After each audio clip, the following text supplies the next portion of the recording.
Hello guys and welcome to my YouTube channel technical Uttar Pradesh. अगर आप भी यूज़ करते हैं ओप्पो के 13 टर्बो का फ़ोन और आपके फ़ोन में कोई भी वॉल्यूम प्रॉब्लम है तो वॉल्यूम प्रॉब्लम को कैसे सॉल्व करना इस वीडियो में आपको बताने वाले हैं।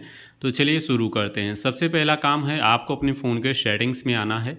फ़ोन के सेटिंग्स में आने के बाद आपको थोड़ा सा नीचे आना है, साउंड एंड वाइब्रेशन नाम से ऑप्शन मिलेगा, आपको इस पर क्लिक करना है। इसके बाद यहाँ पे मीडिया साउंड है, आप इसको एडजस्ट कर सकते हैं। नीचे आने पे रियल साउंड टेक्नोलॉजी नाम से ऑप्शन मिलता है, इस पर क्लिक करिए।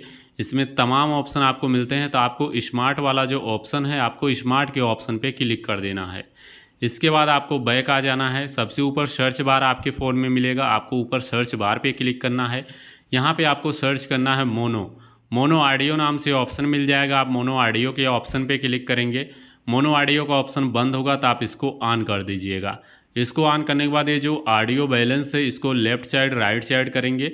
आप पहले कोई म्यूजिक चला के देख लीजिए आपके फ़ोन में राइट साइड करने पे या लेफ़्ट साइड या सेंटर में करने पे, जहाँ पे आपको बेटर साउंड मिले वहीं पे करके इसको छोड़ दीजिए।